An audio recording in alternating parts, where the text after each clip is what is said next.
kulanti wacan oo wanaagsan daawadayaasha qiimaha iyo qaayaha mudan ee ku xidhan warbaahinta Boorama Cable war cusub oo degdeg ah ayaanu idinka haynaa dalkaasi Djibouti iyo kulankii ay halkaas ku yeesheen labada madaxweyne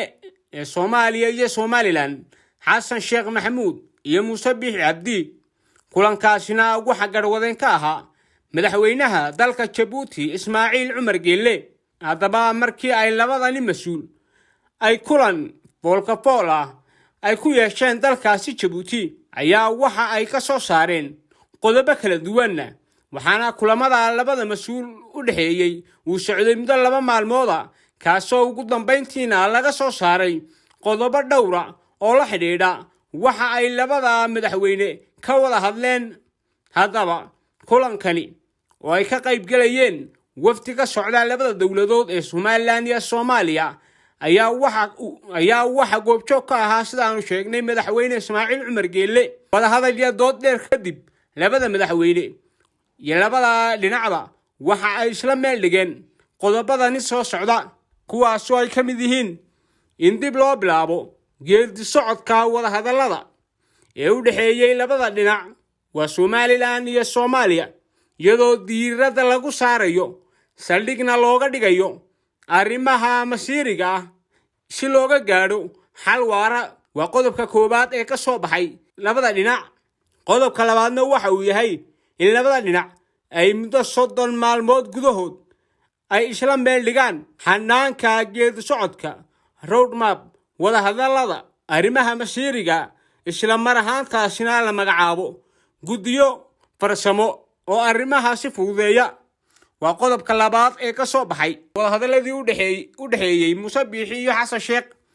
qodobka saddexaadna daawadayaal waxa uu yahay in labada dhinac ay si wada jir ah u fuliyaan heshiisyadii lagu gaadhay labada dhinac kuwaas oo ku kala dhaxmaray dalalka Turkiga iyo dalkaasi Ingiriiska sidoo kale dalkaasi Djibouti sanadihii 2012 13 14 15 iyo sidoo kale sanadkii 2020 qodobka afraad ee ka soo baxay warmurtiyeedka ay soo saareen Somaliland iyo Soomaaliya ayaa waxa uu yahay in garowshihii dawladihii Soomaaliya ay ka bixiyeen gobodbaladii dilkii iyo burburkii dawladii militariga ee Soomaaliya ay ka geysatay Somaliland iyo gobolada waqooyi in la adkeeyo ka garaabisteeda qodobka shanaadna waxa uu yahay in labada dhinac ay iskaashi buuxa ka yeeshaan dhinacyada amniga la dagaalanka faladambiyada inay labada dhinacba ay ka fogaadaan hadallada qoraalada iyo wax kasta oo wax u dhimaya jawiga wada hadallada soconaya in goobaha iyo gobolada ay colaadu ka jiraan nabad iyo xasilooni lagu soo dabaalo isla mar ahaantaasna la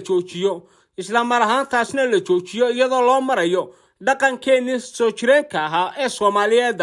in labada wafdi ay kala hogaaminayaan labada madaxweyne ee Soomaaliya Somaliland waxay si mug iyo miisaan leh ugu mahadcelinayaan madaxweynaha Jamhuuriyadda Djibouti Ismaaciil Cumar Geelle dawladda iyo shacabka Djibouti waxaana heshiiskaasi iyo qodobadaasi si wada jir ah qalinka ugu wada duugay wasiirada arrimaha gudaha ee Somaliland iyo Soomaaliya